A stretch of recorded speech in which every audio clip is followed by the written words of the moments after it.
Aleluia. Aleluia. Quem é membro da igreja menos de um ano? Você se tornou membro da igreja com menos de um ano. Deixa eu ver, quantas pessoas estão nesse culto que é menos de um ano se tornou membro?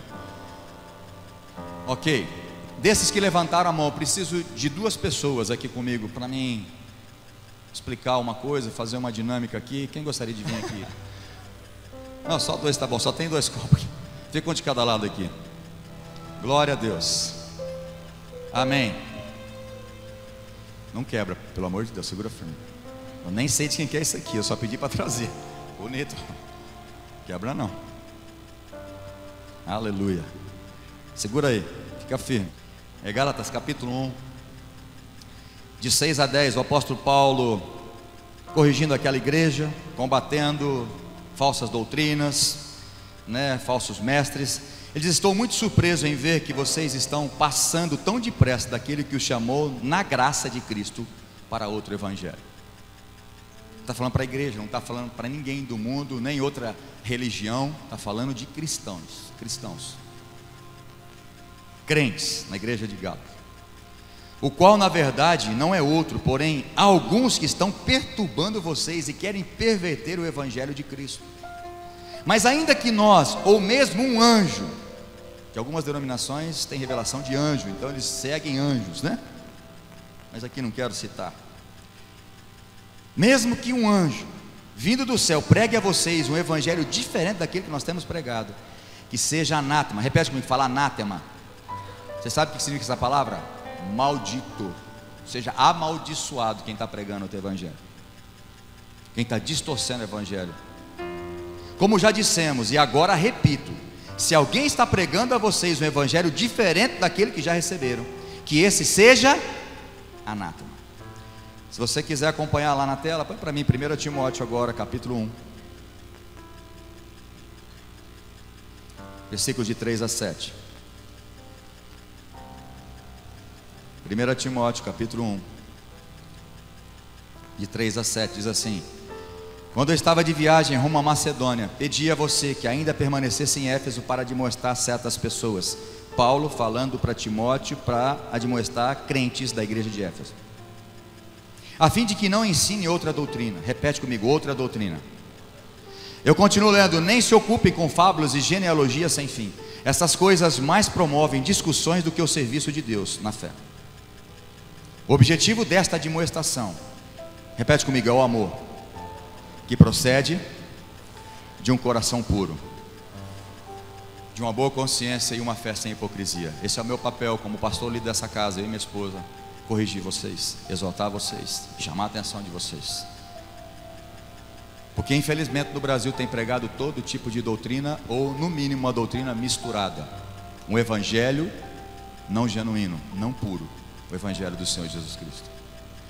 2 Timóteo capítulo 4, se você está com a Bíblia aberta, quiser passar um pouquinho para frente, de 1 a 5, Paulo continua dizendo: diante de Deus e de Cristo Jesus, que há de julgar vivos e mortos, pela sua manifestação e pelo seu reino, peço a você com insistência que pregue a palavra, insista, quer seja oportuno, quer não, corrija, repreenda, exorte com toda a paciência e doutrina, pois virá tempo em que não suportarão a sã doutrina.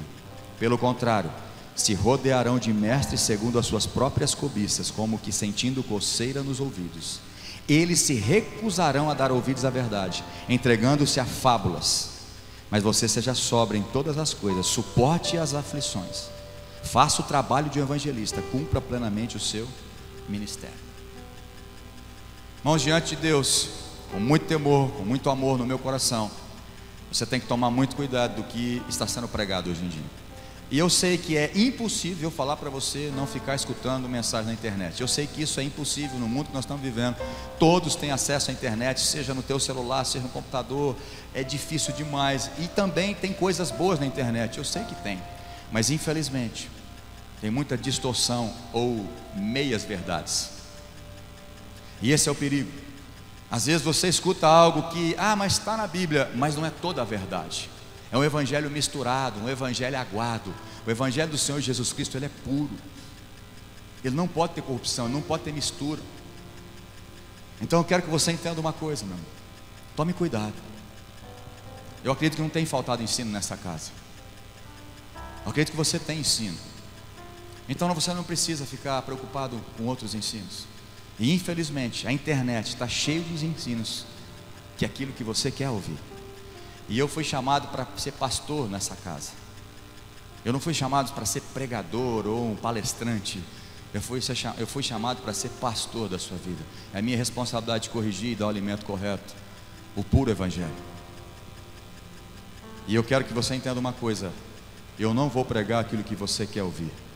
Eu sou chamado para pregar aquilo que você precisa ouvir. Entenda isso de uma vez por todas. O evangelho do Senhor Jesus é puro.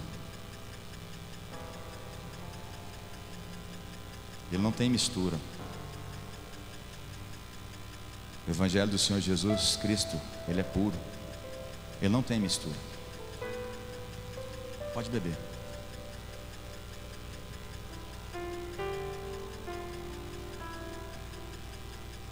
O evangelho do Senhor Jesus Cristo é puro. Se tiver com vontade, pode tomar tudo. Foi bom ter te chamado. Pode tomar, irmão, pode tomar. Sem vergonha. Mas sabe uma coisa? Não só para vocês dois, mas tem gente que fala assim: não precisa ser tão crente assim.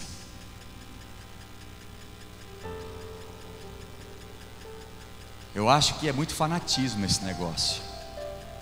Essa igreja da Pomba é muito fanático. Ser santo é uma coisa, mas ser fanático é outra.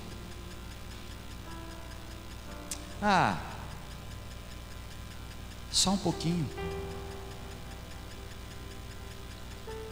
só uma bebidinha, só um traguinho,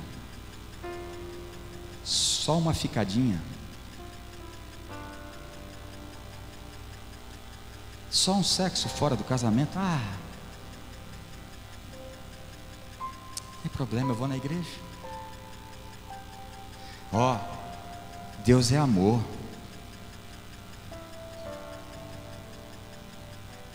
Esquece que Ele é justiça. E aí vamos falando meias verdades. O Deus que eu sirvo é um Deus de graça. Nós vivemos na graça. A graça cobre multidão de pecado. Então não precisa se preocupar com o pecado. Uma musiquinha do mundo, qual o problema? Vai falar que você não escuta. Uma novelinha? Não tem problema nenhum. Só faltava agora a gente não poder mais nada nesse mundo. E vai misturando. E vai misturando.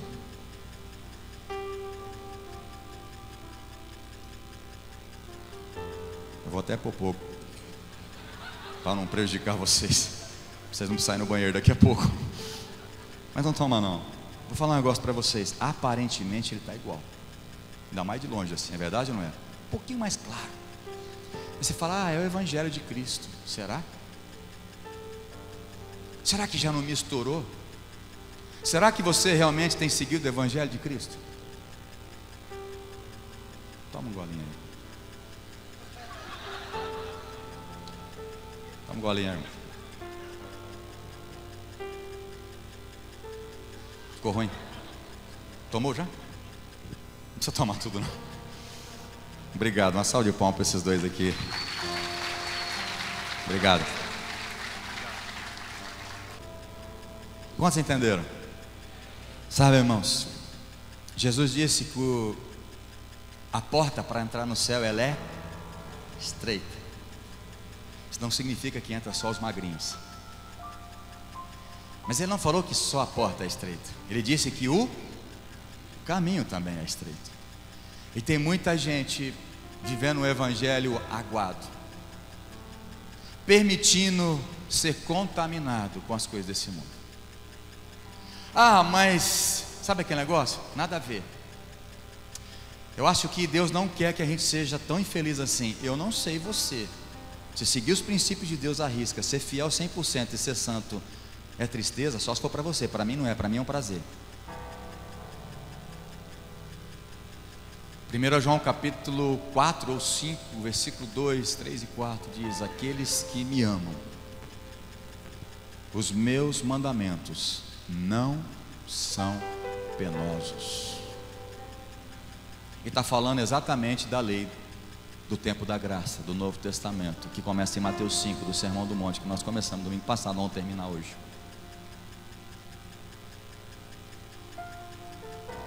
Ei, olha para mim. Se alguém está pregando outro evangelho misturado, aguado, que seja anátema, que seja bispo, apóstolo, pastor, arcebispo, apostila, patriarca, seja quem for, na internet ou ao vivo, seja anátema. Mas não tem como negociar, porque muitos pregam sobre o amor e graça. Não podemos negar que Deus é um Deus gracioso, a salvação é pela graça, não é mérito, que Deus é amor, é verdade, mas estão esquecendo da outra parte, que Ele é justo, e todos vão ter que comparecer diante do tribunal de Cristo. E não adianta naquele dia dizer: Senhor, Senhor, em Teu nome, se você não foi santo. Sem santidade ninguém verá o Senhor. Aqueles que me amam obedecem os meus mandamentos, e os meus mandamentos não são penosos, não vivem em pecado. Você vem do jeito que você está, Jesus te chama, vem do jeito que você está, vem drogado, vem no relacionamento errado, vem do jeito que você estiver, mas quando você se depara com a luz, com o sangue de Jesus, você começa a passar por uma transformação de vida. Quantos testemunhos você já ouviu de pessoas que largaram o vício, as drogas, a bebida? Quantos já ouviram testemunho lindo assim, de transformação de vida, prostituição? É lindo ou não é? Agora tem crente velho que fala: mas não tem problema fumar, não tem problema beber, não tem problema. Olha, um testemunho é lindo quando a pessoa foi liberta do vício. Agora tem crente que está falando que não tem problema. Então não estou entendendo. Se o testemunho é lindo quando a pessoa é liberta dessas coisas, e aí tem outros que estão falando que não tem problema. Posso estar entendendo? Como não tem problema? Quem falou para você? Ah, mas Deus é amor. Ele é amor, não vai mudar. O amor dele cobre multidão de pecados. Sim, desde que você esteja arrependido e mude de vida.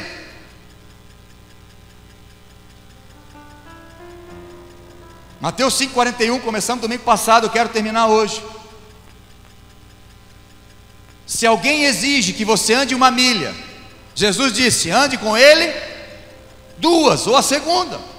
Então essa expressão segunda milha, né, bem rápido, eu não vou falar o que eu falei domingo passado, não quero perder tempo, mas eu só vou introduzir aquilo que eu, só para lembrar, e aqueles que não vieram domingo passado e não tiveram, né, a oportunidade de ver no site, a partir de terça, quarta, todas as palavras que foram pregadas no domingo, está lá para você ser edificado novamente.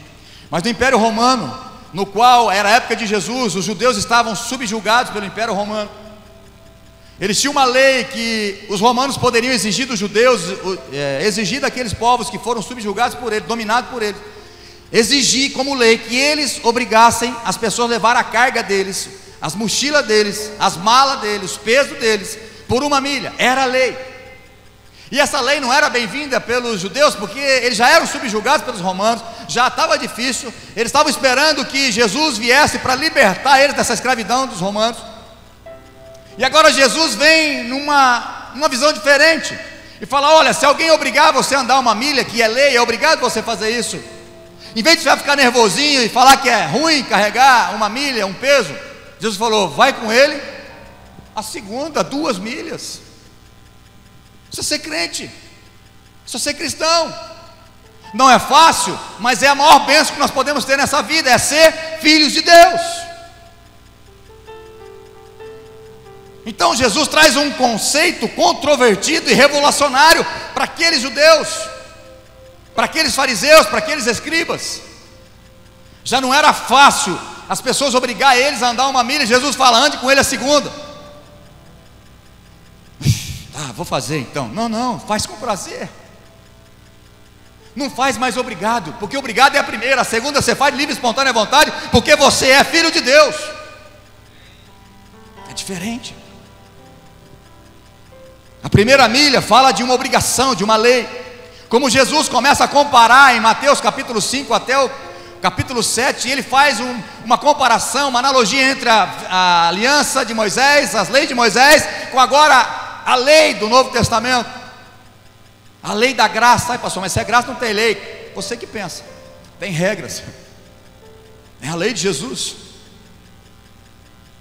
Nós começamos agora a ver que não é apenas uma lei seca, mas é uma lei agora que é feita com entendimento genuíno de quem é Jesus, o que Jesus fez por nós, e nós como filho dele, vamos fazer como Jesus fez, como Jesus andou na terra. Eu disse que os cristãos que não alcançam nem a primeira milha são os cristãos derrotados. Aqueles que alcançam a primeira milha são os medianos, medíocres. Mas os cristãos extraordinários, que vão alcançar as promessas, que vai viver um novo tempo, que vai desfrutar de todas as promessas que Deus liberou sobre você, são aqueles cristãos que andam a segunda milha, que fazem por amor, não por obrigação. Falei também que o mundo cobra uma diferença de comportamento dos cristãos, e é verdade, você precisa ter comportamento diferente do mundo, senão você não é de Deus. Jesus falou: nós não somos desse mundo, vocês não são desse mundo. O mundo não me aceitou, o mundo me odiou, e também vai odiar vocês, porque não somos desse mundo. Quem pode dizer amém? Você está nesse mundo como embaixador de Cristo. Nós somos cidadãos do céu, para representar o céu e para ganhar vidas para o Senhor Jesus. Mas nós não somos daqui, nós não podemos se contaminar com as coisas desse mundo. Então eu quero que você entenda, não encare a segunda milha como um fardo pesado a carregar, mas sim uma grande oportunidade de mostrar que você é filho de Deus, que você se importa com o próximo, que você não é o vingador da sua própria vida, mas Deus é aquele que vai vingar. Deus é aquele que protege você, você não precisa ficar se defendendo. E aí 1 João capítulo 5 que eu disse: porque este é o amor de Deus que guardamos os seus mandamentos, e esses mandamentos não são penosos para nós. E aí eu disse bem rápido: o cristão da segunda milha é aquele que é o sal de Fernandópolis, o sal da terra e a luz dessa terra. Onde está, brilha a luz de Cristo, dá gosto. Eu falei que o cristão da segunda milha, a justiça do cristão da segunda milha excede em muito a dos escribas e fariseus. Eu disse que o cristão da segunda milha não é apenas não matar a pessoa com revólver ou de outra forma, mas o cristão da segunda milha nem fala mal do irmão, nem se ira contra o irmão. Eu falei que o cristão da segunda milha, quando ele vem prestar um culto a Deus, ou ele trazer a sua oferta a Deus, se ele lembra que alguém tem alguma coisa contra ele, não é ele que tem alguma coisa, mas se alguém tem alguma coisa contra ele, ele vai lá e se acerta com o irmão antes de apresentar a sua oferta, o seu louvor, a sua adoração a Deus. Eu te pergunto, é fácil ser cristão da segunda milha? Mas é possível. Não é um sentimento humano, mas se você viver o puro evangelho, o evangelho de Cristo, é isso que ele espera de mim, de você. Mas aí você começa a falar: mas também não é assim. Você tem justificativa para tudo. Você começa a indagar tudo. E aqueles que conhecem um pouquinho mais ficam mais críticos ainda. E esses que são os problemas. E você que acha que tem uma vida certinha, regrada, que paga suas contas em dia, não quer mal de ninguém, acha que é o suficiente. Eu quero dizer para você que o inferno está cheio de gente com boas intenções e de religiosidade. Você precisa nascer de novo e viver nos princípios da palavra, ser o cristão da segunda milha, ter mudança de comportamento, ser transformado no seu caráter. Esse é meu papel como pastor. E nós temos entendido que Jesus está voltando, e Ele não vai levar para o céu uma noiva maculada, uma noiva suja, uma noiva de pecado. Irmão, presta atenção, olha para mim, não se engane. De Deus ninguém zomba. Tudo que o homem planta, ele vai colher. Se você tem vindo à igreja 1 ano, 2 anos, 3 anos e não sai desse pecado, você está brincando com Deus. Você está plantando para a sua carne. Você está dizendo que a tua carne é o teu Deus. O seu desejo é maior do que o seu Deus. Aquele que planta para a sua carne, da sua carne colherá corrupção. Mas quem planta para o Espírito, do Espírito colherá vida eterna. Está na hora de você tomar uma decisão hoje, meu irmão e minha irmã. Deus marcou esse dia para mudar e transformar a sua vida, para você sair daqui diferente, tomar uma postura, se converter verdadeiramente. Eu creio que vai ter conversão genuína nessa noite, nesse culto, de verdade, não convencimento, não religiosidade, mas homens e mulheres que vão sair daqui decididos viver como um cristão da segunda milha, que ama a Deus acima de todas as coisas. Vou já para o capítulo 6. Se você quiser, você assiste no site o resto da primeira parte dessa mensagem. Mateus capítulo 6.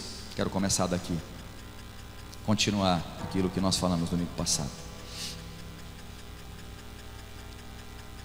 Versículos de 1 a 4 diz assim: evitem praticar as suas boas obras de justiça diante dos outros, para serem vistos por eles, porque sendo assim, vocês já não terão nenhuma recompensa junto do Pai de vocês que estás nos céus.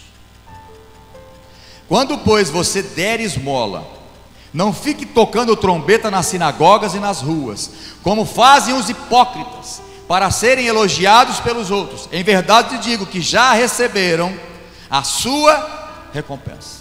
Mas, ao dar esmolas, que a sua mão esquerda ignore o que a mão direita está fazendo, para que a sua esmola fique em secreto, e o seu Pai que vem em secreto lhe dará a recompensa.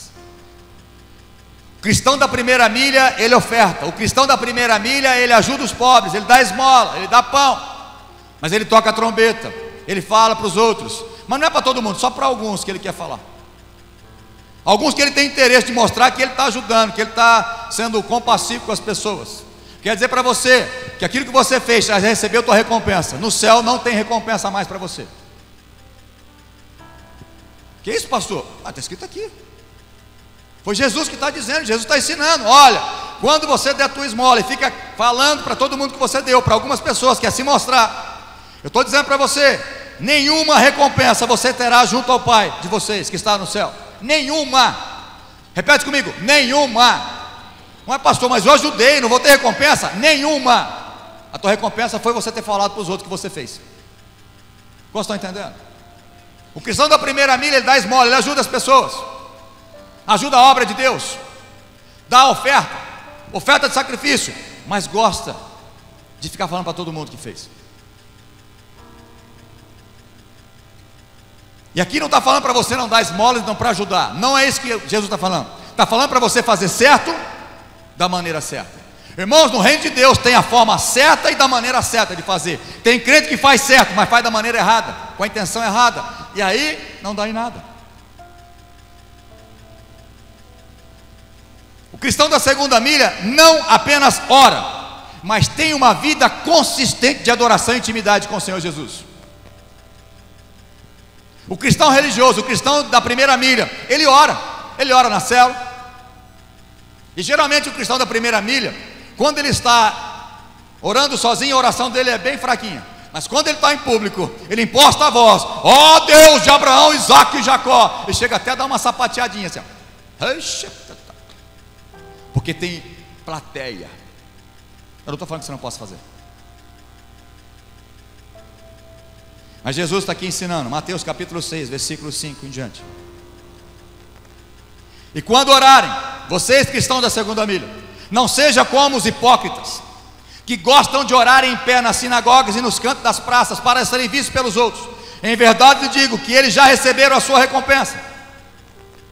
Mas ao orar, entre no seu quarto, e fechada a porta, ore ao seu Pai que está em secreto, e o seu Pai que te vê em secreto vai te recompensar. Aleluia.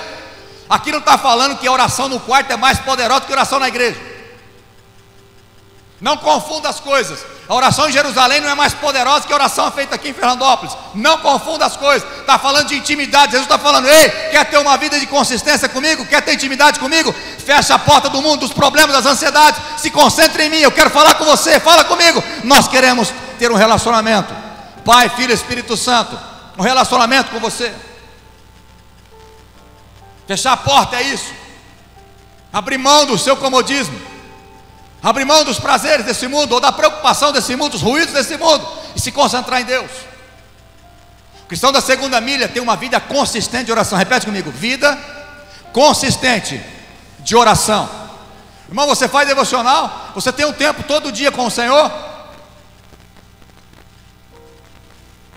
Aí tem muito crente que fala assim: a carne é fraca. Não é fraca não, tua carne é forte, você está alimentando ela demais.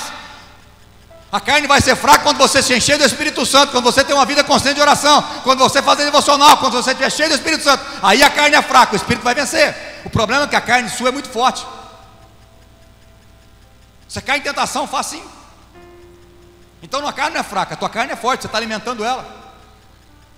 Você não gasta tempo em oração. Ei, o segredo da vitória de um crente é a vida consistente de oração, em secreto, na intimidade. Por exemplo, por que a sala de oração não é muito legal de vir?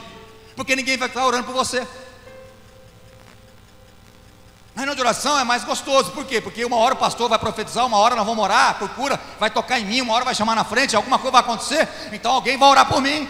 Eu não estou falando que é errado fazer isso, mas estou falando que não pode ser assim. Você tem que ter uma vida consistente de oração no secreto. Aqui é só para a gente estar junto, as labaredas todas, e o fogo incendeia, e Deus começa a liberar milagres sobre a igreja. Mas você tem que ter uma vida consistente de oração. Ué, pastor, você está falando que não tem problema no meu quarto, na minha casa, por que eu tenho que vir na sala de oração? Porque você mostra que é prioridade sua. Você sai do teu comodismo. Pelo menos uma vez por semana você vem na sala de oração. Ah, mas eu não tenho tempo. Tem sim. Pode ver os horários que tem, que você vai conseguir. Quando você quer uma coisa, você dá um jeito. Dá ou não dá? Para jogar, ou para passear, ou para pescar, ou para fazer o que for. Não estou contra nada disso. Mas você dá um jeito. Por que não dá um jeito de sair da sua casa e vir na sala de oração? Aqui ninguém vai orar para você. Vai estar um som tocando, você vai ler a Bíblia, vai orar. Você faz o que você quiser. Você pode sentar, deitar, ajoelhar. Só não dorme que nós vamos te acordar. Estou brincando, você pode até dormir. Tem alguns que chegam até a roncar. Mas você está falando: eu vou lá, sabe por quê, Deus? Porque a minha prioridade é o Senhor. Eu vou sair da zona de conforto aqui da minha casa, mas eu vou me desafiar a ir lá. Jovens, quantos prazeres vocês têm buscado? Graças a Deus que terça-feira muitos jovens têm vindo. Alguns, né? Muitos não, porque tem bastante jovens na cela, não são talvez 5%. Mas tenho visto jovens aqui constantemente aqui com a gente na terça-feira. E você? Tem uma vida constante de oração na sua casa? Você tem uma vida de intimidade no secreto? Você tem adorado o teu secreto? Cristão da segunda milha, ele não apenas ora, mas tem uma vida consistente de oração em secreto, intimidade com o Senhor Jesus. Versículo 16, 18: quando vocês jejuarem, não fiquem com uma aparência triste. Jesus está dizendo o seguinte: quando vocês for jejuar, ou seja, quando Ele espera que você jejue, se não é uma lei, uma ordem, Ele pelo menos espera que você jejue. E aí você fala assim: jejuar é para pastor, jejuar é para líder. Você está redondamente enganado, burramente enganado, com muito respeito. Jejum é para quem é crente. Porque os fariseus chegou para Jesus e falou: os seus discípulos não jejuam ou não? Ele falou: por enquanto não, enquanto o noivo estiver com eles não, mas vai chegar o dia que o noivo não vai estar mais, aí eles vão jejuar. Então se não é obrigação, é no mínimo, quando você jejua, você agrada a Deus. Você está falando: ei, quem manda aqui não é o meu estômago, não sou eu. Eu quero depender do Senhor Jesus Cristo, é o Espírito Santo que comanda a minha vida. Pode roncar estômago, mas você vai se submeter à vontade de Deus. Líderes de célula, você jejua porque é obrigado a jejuar uma vez por semana, certo? Já entrou na monotonia, não é isso? Não pode ser assim. Tem que fazer desse dia um prazer na presença do Senhor. Falar para Ele: Jesus, eu estou jejuando porque eu quero se encher do Senhor e não de mim. Eu quero ser cheio, eu quero ser dirigido pelo Senhor. Eu quero viver na dependência do Senhor. Não fazer isso automático. Então o cristão da segunda milha, ele não só jejua, mas quando ele jejua, ele não fica falando para todo mundo que ele está de jejum. Já tem crente quando jejua, fala, até o vizinho dele fica sabendo: não me convida hoje não, que eu estou de jejum, hein? O vizinho não ia convidar você não, por que você falou para ele?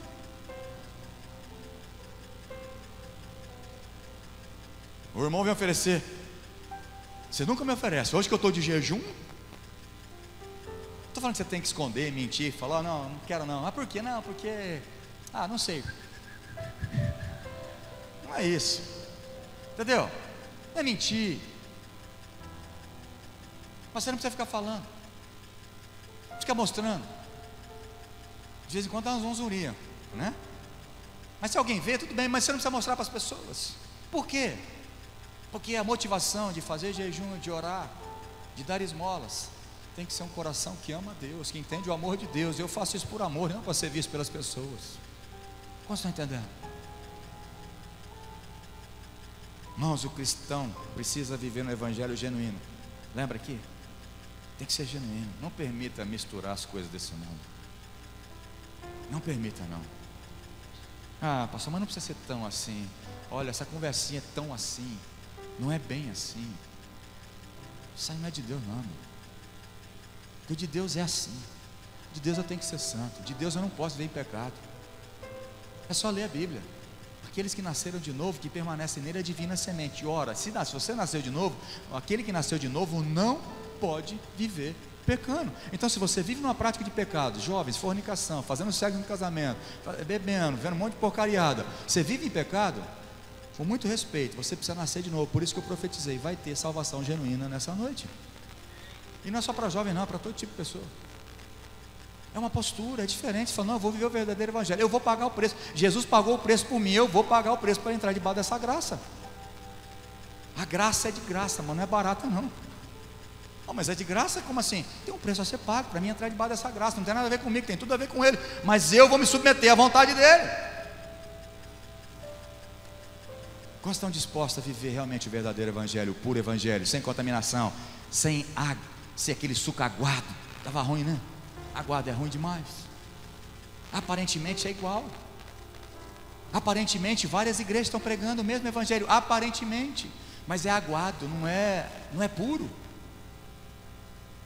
O puro é aquele que às vezes confronta você.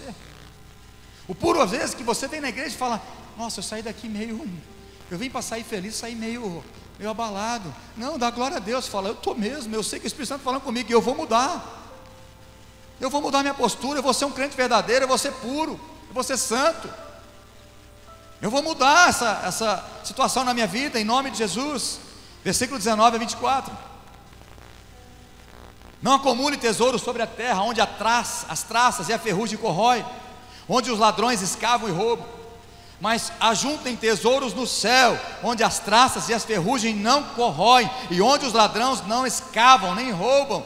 Porque onde estiver, repete comigo, onde estiver o meu tesouro, aí estará também o meu coração. Preste atenção, irmão, se tem uma área que é um desafio para todas as pessoas, e principalmente para os cristãos, é a área financeira, dinheiro. Dinheiro é a maior prova na vida de um homem e de uma mulher. Tanto a falta, para ver se ele não vai blasfemar, se ele não vai murmurar, se ele não vai reclamar. E quando a pessoa tem muito, ele se torna mesquinho e começa a pensar só nele. Aí ele tem que comprar um carro melhor, uma casa melhor, que precisa comprar isso, ele precisa fazer aquilo, ele precisa investir, ele precisa ter, agora ele tem uma moto para passear, agora ele tem que ter um barco para não sei o quê. Nada contra que você tem, não estou falando de você. Você está dando indireta? Não, estou dando direta. Mas se não é o seu caso, não tem problema, não estou falando nada que você não possa ter. Mas aí a pessoa começa a pensar nele. E aí a vida dele começa a girar em torno dessas coisas. E Jesus está dizendo, aonde está o teu tesouro? O que é mais importante para você? Aonde está o teu tesouro? O teu coração vai junto, meu irmão. A tua força vai junto. As tuas atitudes vai junto. Aonde está o teu tesouro? O teu coração vai acompanhar. Se o teu tesouro é o dinheiro, é a parte financeira, é acumular riqueza. Não, pastor, eu preciso fazer meu pé de meia. Irmão, meia você já tem, glória a Deus. Compra aí um monte aqui, de saquinho de 3, você já está cheio de meia, olha, glória a Deus. Não, preciso fazer meu pé de meia. Eu não estou falando que nós devemos ser desregrados, agora vamos gastar tudo, ficar devendo, não é isso. Não seja ignorante, mas entenda uma coisa, se você colocar o teu tesouro como prioridade, o dinheiro, você está colocando o teu coração nisso. Olha só o que diz o versículo 24: ninguém pode servir a dois senhores, porque ou irá odiar um e amar o outro, ou irá se dedicar a um e desprezar o outro. Vocês não podem servir a Deus e às riquezas, não pode. E tem outra versão que diz assim: vocês não podem servir a Deus e a Mamon. O que é Mamon? É o Deus do dinheiro. Por exemplo, olha para mim, os visitantes não precisam ficar alarmados comigo, fique tranquilo. Mas você que é filho de Deus, você que é crente em Jesus Cristo, que você entendeu o que Jesus fez com você na cruz, e você não é dizimista fiel, o teu Deus não vai me falar que é o Senhor Jesus, porque se Ele for o teu Deus, Ele for o teu Senhor, Ele fala e você obedece. Se você não consegue ser fiel constantemente, de mês a mês, tudo que você recebe, você é fiel, o que manda em você não é o Senhor Jesus, o teu Senhor não é Jesus, é mamão, é o dinheiro. Quer ver uma coisa? Quantos aqui já entraram na internet para ver pastor falando que dízimo não é do tempo da graça, é só do tempo da lei de Moisés? Não, estou brincando, não precisa levantar a mão não. Mas se eu pedisse para levantar a mão, se tiver gente corajosa, eu tenho um monte de levantar a mão, que pelo menos escutou uma vez uma pregação de um pastor que fala: essas igrejas que pedem dízimo no tempo da graça, é tudo errado, que era o tempo da lei, são pastores mercenários. É verdade ou não é, irmão? Está com vergonha de falar? Fala, é verdade, fala amém. Obrigado. Será que todo mundo olhou na internet para ver se te convence que realmente é? Mas deixa eu te falar um negócio, olha para mim. Essa cadeira que você está sentado foi comprada com dízimo e oferta do seu irmão. Entendeu? Esse ar-condicionado gostoso, se tivesse um calor aqui que ninguém tivesse aguentando, mas ninguém põe nada aqui, vai tirar. É pago essa energia, e olha, alta energia. Com dízimo e oferta do seu irmão. Estacionamento que você estaciona, dízimo e oferta do seu irmão. A internet, quando você não pode, está doente ou está viajando e assiste na internet, é dízimo e oferta do seu irmão. Essa obra aqui, não é isso que é mais importante, mas glória a Deus por uma igreja linda como essa, e uma que nós estamos construindo para a glória de Deus, para louvor e glória do Senhor, para que o nome de Jesus seja glorificado e não o nosso, mas está sendo construído com dízimo e oferta dos irmãos, e Deus levanta até de outras pessoas, porque a obra é dele, a igreja é dele, não é nossa, não é minha. Então ele vai levantar recursos. Mas não venha você dizer que o Senhor Jesus Cristo é teu Senhor se você não é fiel no dízimo, na oferta. O teu coração está nas riquezas, está no dinheiro. Agora tem aquele crente que diz assim: Senhor, o Senhor sabe que eu não estou podendo agora, o Senhor conhece as minhas necessidades, eu estou devendo muito. Está devendo por quê? Deus que fez você dever? Ou foi tua ganância que fez comprar em 10 pagamentos em 15? Aquele celular, aquela televisão, aquele negócio. Você não pode ter e quer ter. Aí você compra em 15 vezes, aí estoura mesmo. Aí todo mundo ganha. Propaganda do... Não vou falar o nome delas não. Consumismo total. Por quê? Porque se não tiver aquilo, você morre. Então, para ter aquilo, você não tem condição de ter. Tem muitos crentes que não tem condição de ter o celular que tem, mas ele está pagando 20 vezes. A hora que terminar, ele vai fazer mais um consórcio de 20 e vai comprar outro. Que Deus tenha misericórdia de nós. Quem é teu Senhor? Deus, se o Senhor abrir uma porta de emprego, eu vou melhorar, eu vou ganhar mais, aí eu vou ser fiel. Quem não é fiel nem no pouco é mentiroso, não vai ser no muito. Você tem que ser fiel no que você tem agora. Você está com escassez, está com dificuldade, seja fiel agora, porque no muito Deus vai te colocar e você vai continuar sendo fiel. Então não dá essa desculpinha: se Deus abrir a porta. É muito fácil. Olha, se Deus me der muito dinheiro, eu vou dar para a obra. O cristão da segunda milha fala assim: o pouco que eu tenho, eu vou te oferecer. Mesmo se eu não for ganhar, eu vou ser fiel ao Senhor, porque essa obra não é do pastor, essa obra é nossa. Nós queremos ganhar essa cidade para o Senhor Jesus. Eu vou ofertar nela. É assim. Você está entendendo? Então o cristão da segunda milha, sua prioridade financeira não é aqui na terra, ser rico aqui na terra, encher a poupança, encher a conta bancária, ter uns monte. Eu não estou falando que você não possa ter, mas eu te pergunto: você já fez alguma oferta de desafio? Alguma vez na vida você deu uma oferta desafiadora?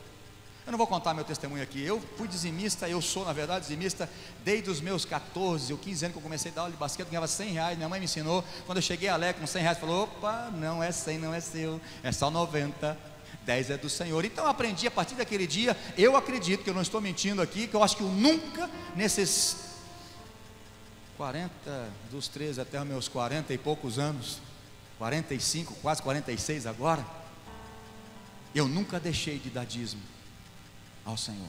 Mas eu confesso para vocês que no começo eu não aprendi que eu teria que ser ofertante. Mas o que Malaquias nos ensina é que nós roubamos a Deus, não é só no dízimo, é no dízimos e nas ofertas. Então eu era muito difícil da oferta, e um dia eu fui desafiado.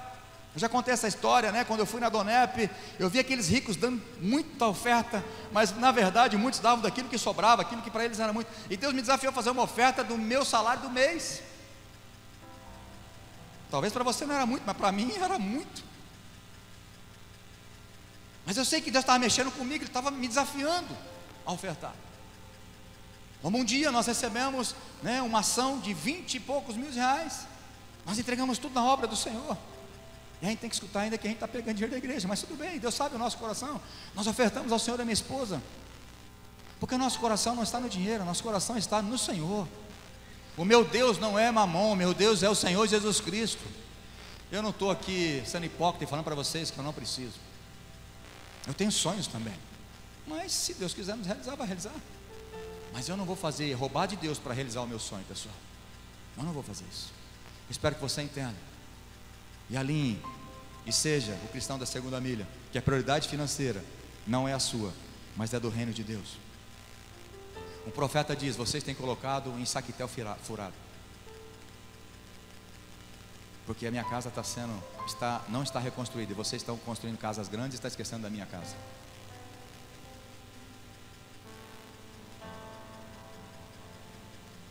O Espírito Santo desafia você, dá uma oferta de sacrifício, algumas loucuras de amor que você já fez por pessoas, que você possa fazer para o Senhor. Mostra para Ele que o seu Deus não é mamon, mas é o Senhor Jesus Cristo. Capítulo 6, 25 a 34, fala das preocupações da vida. Eu não vou ler tudo isso, porque vocês andam ansiosos, porque vocês estão preocupados com a vida de vocês, aquilo que vocês têm que comer, beber ou vestir. Ei, olha para mim, a palavra de Deus nos fala: não andeis ansiosos por coisa alguma. Se a Bíblia diz não andeis ansiosos, é porque andar em ansiedade é pecado. Irmão, não adianta você querer, mas a minha alma, ok, eu te entendo. A gente pode ter ansiedade? Pode, a gente tem, eu tenho, todos nós temos ansiedade. Agora, viver em ansiedade é porque você está preocupando demais com as suas coisas, esquecendo o reino de Deus e das pessoas. Quer ser livre de depressão? Se preocupe mais com o reino de Deus e com as pessoas que estão à sua volta, porque a expectativa nossa, que é frustrada, gera depressão em nós.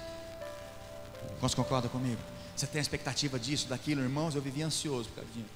Na verdade, graças a Deus, eu sempre fui muito controlado com dinheiro, mas quando eu fazia uma programação na minha cabeça, naquele mês tem que sobrar tantos reais, ou 400 ou 500, eu tenho que guardar isso todo mês. Quando eu não guardava, só minha esposa sabe como eu chegava em casa.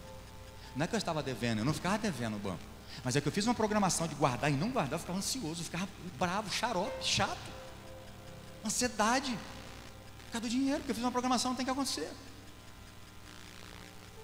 Agora tem crente que está preocupado demais com aquilo que vai comer, com aquilo que vai vestir, com aquilo que vai beber, e Jesus está falando: ei, Jesus, né, parece que está brincando com a gente. Olha os pássaros, meu filho.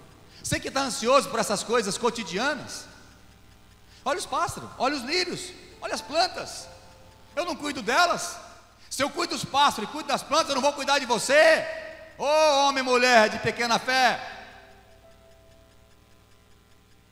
Jesus diz que nem Salomão em toda a sua glória e toda a sua riqueza andou, vestiu como os lírios do campo, por exemplo. Coloque a sua fé no Senhor, Ele supre as suas necessidades.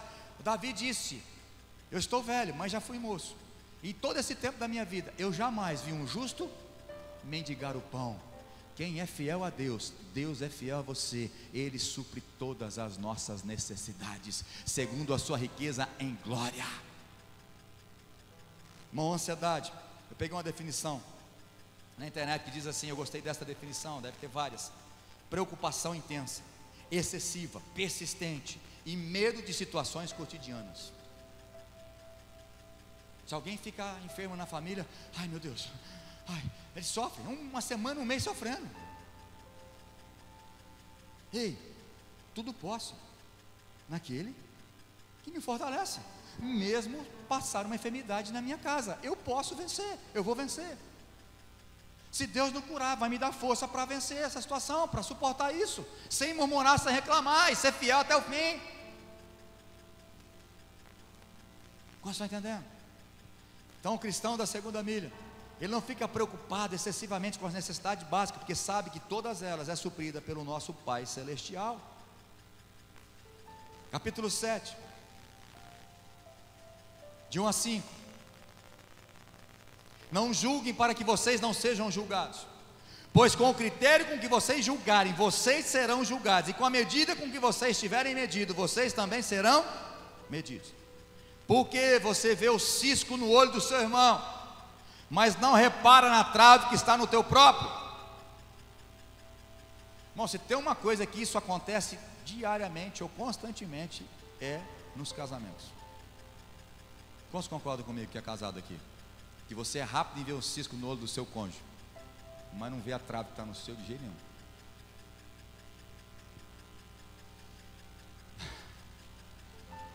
Para você que falou, estou brincando, porque é fácil a gente ver o cisco no olho do irmão. O cisco no olho da minha esposa eu estou vendo daqui, mas e a trave no meu? Mas a gente é muito rápido em julgar as pessoas. À medida que você julga, você será julgado. Quantos já julgou o pastor aí? Olha, levante-se agora. Mostre agora. Estou brincando. Quantos já julgou o seu líder de célula? Quantos já julgou o seu irmão? Familiares? Quantos já falou mal dos outros? Para com isso, irmão. Para com isso. Tira primeiro a trave do seu milindre, para que você possa desfrutar da bênção do Senhor. E aqui nós, pastores e líderes, não está falando que a gente não pode apontar o pecado do irmão. Está falando que primeiro eu tenho que tirar a trave do meu, depois eu posso ir lá e falar: ó, irmão, você está errado aí na sua vida. Vocês estão entendendo? Não é que está falando que deixa as pessoas pecar, pode continuar tudo errado. Não. Primeiro olhe para mim, vamos nos corrigir. Primeiro é você e Deus, depois nós vamos, se tem alguém espiritual no nosso meio, que ajude os outros fracos na fé, a corrigir a conduta de cada um. Quantos estão entendendo? O cristão da segunda milha não fica julgando os outros, não está preocupado com a vida dos outros, está preocupado com a sua. Porque tem gente que se preocupa mais com a vida dos outros do que com a dele. Como por exemplo, a gente vai tomar ceia hoje. Tem gente que fica olhando o visitante, ou que vê a segunda vez, ou a terceira, aquele que está vindo 3 meses, mas ainda está no processo de transformação, e fala assim: meu Deus, eu conheço ele. Ele está em pecado. Ai, ele levantou para pegar a ceia. Ai, ele está indo. Pegou. Ai, meu Deus, vai ter maldição. Ele e você que está falando. Qual que é a orientação da ceia? Julgue-se o homem a si mesmo, não é para julgar o irmão. Olhe para a sua vida. Fala um amém, por favor. Olha, eu estou gostando dessa palavra. Agora só quem não é mentira, fala amém. Olha que crentaiada abençoada que tem nessa igreja. Boa esta palavra. Como diz a minha família depois do culto, não sei se é automático já, mas eles falam: boa esta palavra. Não é, Branquinho? Versículo 15 a 23, do capítulo 7. Cuidado com os falsos profetas, que se apresentam a vocês disfarçados de ovelhas, mas por dentro são lobos vorazes. Pelos seus frutos vocês conhecerão. Por acaso se colhem uvas de espinheiros ou figos de ervas daninhas? É uma pergunta que Jesus está fazendo. Assim toda árvore boa produz frutos bons, porém a árvore má produz frutos maus. A árvore boa não pode produzir frutos maus, e a árvore má não pode produzir frutos bons. Toda árvore que não produz bom fruto é cortada e jogada no fogo. Assim, pois, pelos seus frutos vocês os conhecerão. Agora 21 a 23. Nem todo o que me diz Senhor, Senhor entrará no reino dos céus, mas aquele que faz a vontade de meu Pai que está nos céus. Muitos naquele dia vão me dizer: Senhor, Senhor, nós profetizamos em teu nome, em seu nome não expulsamos demônios, e em seu nome não fizemos muitos milagres. E lhe direis claramente: eu nunca conheci vocês, afaste de mim, vocês que praticam o mal. Irmãos, é muito sério isso aqui. Não basta você falar que Jesus é Senhor, ou orar em nome do Senhor Jesus, porque é pelo fruto que eu conheço a árvore. Você está entendendo? É o fruto da sua vida. O fruto do Espírito tem que estar em você. Não basta você falar Senhor, Senhor. Não basta você orar bonito. Não basta você conhecer a Bíblia. Não basta você ser teólogo. Não basta dizer Senhor, Senhor, se você não faz aquilo que Ele pede. Os verdadeiros filhos de Deus, o servo do Senhor é aquele que faz a vontade de Deus e não só chama Senhor, Senhor. Não só usa o nome de Deus. Quando eu era tradicional, olhar para esse texto, eu julgava os pentecostais. Aí, tá vendo? O que adianta expulsar demônio, falar em língua? Esse povo é tudo louco. Naquele dia, Jesus vai falar: olha a minha mentalidade de religioso. Tem que fazer a vontade de Deus. E certamente eu era um perfeito, né? Fazendo a vontade de Deus. Mas a gente gosta de criticar os outros. Quando a gente não tem experiência com o batismo com o Espírito Santo, a gente gosta de criticar os outros.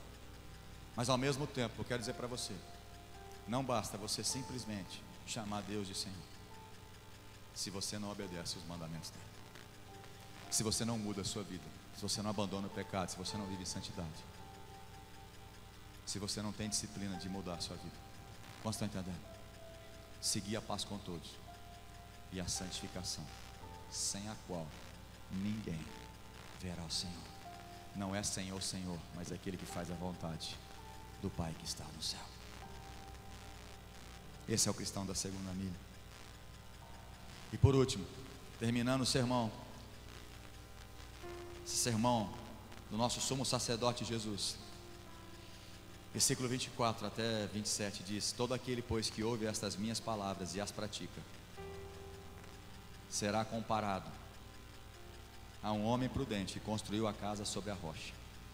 Caiu a chuva, transbordaram os rios, sopraram os ventos, bateram com força contra aquela casa, e ela não, repete comigo, e ela não desabou. Por que ela não desabou, pastor? Porque ela tinha sido construída sobre a rocha. Ei, olha para mim.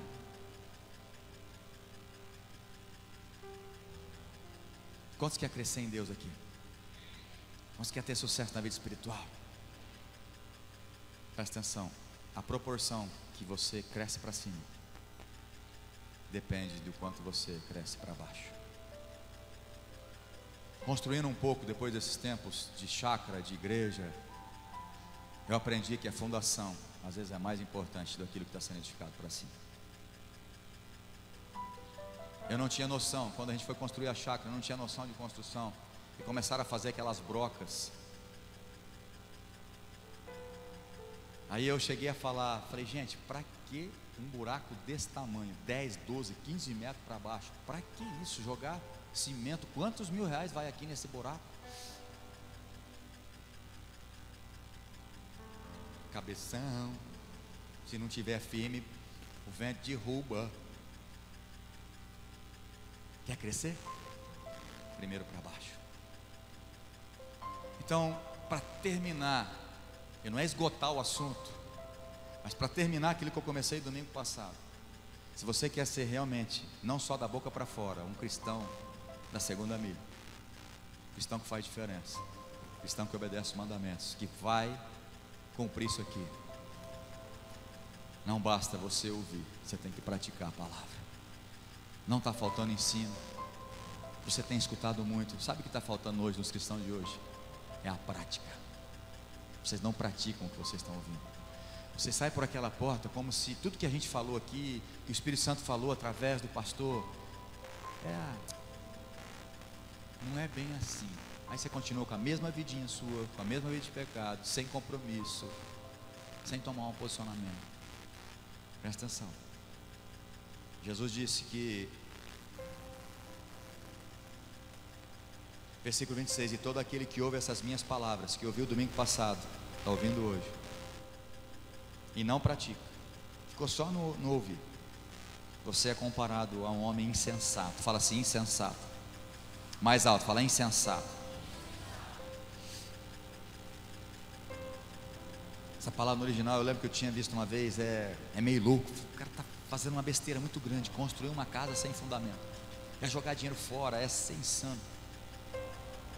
Jesus está falando, olha, essa pessoa que ouve, está ouvindo domingo após domingo, célula após célula, só ouve, mas não pratica, não toma uma postura. É um insensato que constrói a casa sobre areia. Caiu a chuva, transbordaram os rios, sopraram os ventos, bateram com força contra aquela casa, e ela desabou, sendo grande a sua ruína. A diferença do sensato e do insensato: os dois ouvem as palavras, os dois vão na igreja, os dois escutam as mensagens.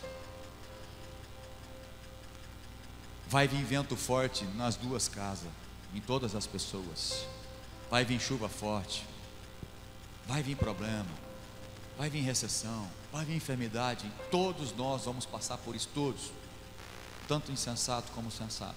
A grande diferença para que você saia daqui como cristão da segunda milha e seja sensato é você pegar tudo isso que você ouviu domingo passado e neste domingo, o sermão maravilhoso de Jesus, as regras e os mandamentos e as leis do tempo da graça, daqueles que vivem na graça, e vai começar a praticar. Vai ser o sal, vai ser a luz. Os seus olhos não vai ser mais impuros, seus ouvidos não vai ser mais impuros. Você vai se importar com o próximo, você vai ajudar as pessoas, você vai fazer isso com amor, não vai fazer mais para se aparecer. E aí começa a pôr em prática. E eu digo para você, você vai ser abençoado. Você vai ser abençoado. A sua casa não vai ser destruída, o seu casamento não vai ser destruído, os teus filhos vão ser abençoados. Toda a sua casa será abençoada daqueles que praticam a palavra e não só ouvem. A segunda milha revela o verdadeiro amor. Repete comigo, fala assim: o cristão da segunda milha é aquele que tem o amor de Deus no seu coração. Acho que essa é a direção para domingo que vem, falar sobre amor. A Bíblia mostra 3 palavras que no nosso português é amor: ágape, storge, philos ou filéu e eros. Mas o amor que eu e você nós precisamos ter, o amor que revela o cristão da segunda milha, é o amor ágape, o amor genuíno, amor incorruptível. Sem amor não tem como ter unidade, ter comunhão na igreja. Sem amor não tem como a gente ser o cristão da segunda milha. Irmãos, tudo aquilo que nós falamos aqui desde o domingo passado, aqueles sentimentos de quando alguém te dá um tapa numa face e você virar outra, isso não é sentimento humano. Nem aqueles que são mais humildes, têm sangue de barata, se levar um tapa vai ficar quieto. Quantos concordam comigo? Ah, pastor, mas não é isso que Jesus está falando de tapa literal na cara. Eu sei que não é, eu expliquei domingo passado, mas são insultos. Quando você é insultado, a gente quer reagir. E para fazer diferente, só através do amor de Deus no nosso coração, só através do Espírito Santo. Então não é um sentimento humano. O que eu estou pregando para vocês não é fácil viver. Não é fácil ser cristão da segunda milha, mas é possível. E Jesus disse: se vocês quiserem, estarei com vocês todos os dias, até a consumação do século. E não se engane, não se engane, não são todos que estão na igreja que vão no céu, para o céu.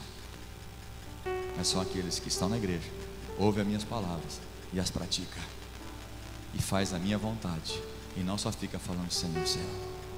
Quantos estão entendendo? Irmão, não brinque, sem santidade ninguém vai ver o Senhor. Mude de vida completamente. Tome uma postura. Saia desse posicionamento, por favor, de achar que você tem que vir à igreja para ser abençoado. Mude esse comportamento a partir de hoje. O cristão da segunda milha, quando ele vem para a igreja ou vai para uma célula, ele vai para se dar como oferta a Deus. Mas a maioria de nós acha bonito falar: ah, hoje eu vou buscar a minha bênção, hoje eu vou buscar. Eu não estou falando que não tem bênção. Eu estou falando que esse não é a motivação correta de você vir a um culto. Porque quando você vem assim, o ar te atrapalha, o calor te atrapalha, o som te atrapalha, o louvor te atrapalha, o pastor te atrapalha, o vizinho do lado da direita, da esquerda, da frente, de trás te atrapalha. Mas quando eu venho para me ofertar, quando eu oferta sou eu, sacrifício sou eu, nada me atrapalha, porque eu vim para adorá-lo, para me entregar, para me render. Irmãos, quando você dá, ninguém supera em dar mais do que o Senhor. Quando você se entrega a Ele, Ele nos surpreende, nos abençoa abundantemente. Você sai mais abençoado quando você entrega a sua vida do que quando você vem para ser abençoado. Quantos estão entendendo? Não mude seu comportamento. Tem gente que senta na sua justiça própria e fica querendo que Deus te abençoe.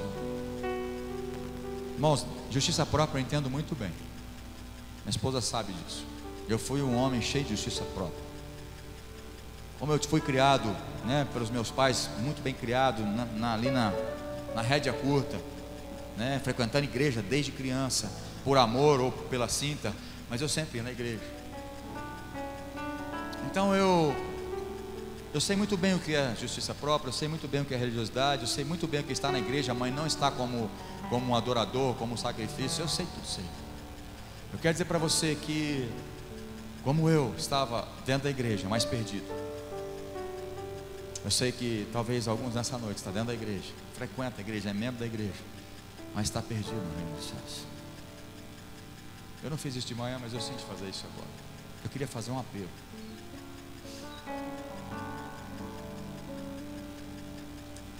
Sinto no meu coração de fazer um apelo. Eu sei que tem gente que não vai querer vir, mas eu estou desafiando a você a vir. O que vão pensar de mim? Eu já sou crente há 30, 40 anos. O que eu vou fazer na frente? O povo vai pensar o que de mim? E eu vou te dar uma dica: não se preocupe com o que as pessoas pensam de você, se preocupe com o que o Deus pensa de você. Se Ele falou ao teu coração, você precisa vir aqui. Você vai sair com uma decisão falando: eu vou me converter, eu vou ser o cristão da segunda milha, eu vou pagar o preço, eu vou voltar. Tem gente aqui que está longe de Deus. Você precisa voltar para Deus. Precisa voltar. Feche seus olhos, por favor. Antes da gente tomar a ceia, eu quero orar com você. Eu quero chamar você aqui na frente, que o Espírito Santo falou profundamente no seu coração. E você quer tomar uma decisão. O Senhor tem te abençoado tanto, meu irmão, mas você ainda não tomou uma postura. Deus está falando: vem aqui na frente, mostra para todo mundo que você quer mudar de vida, você quer ser o cristão da segunda milha, você quer fazer diferença. Corre aqui na frente, eu quero orar com você. Quem tem corajoso aqui? Tem homem e mulher corajoso aqui que quer tomar uma decisão séria com o Senhor hoje? És meu amigo.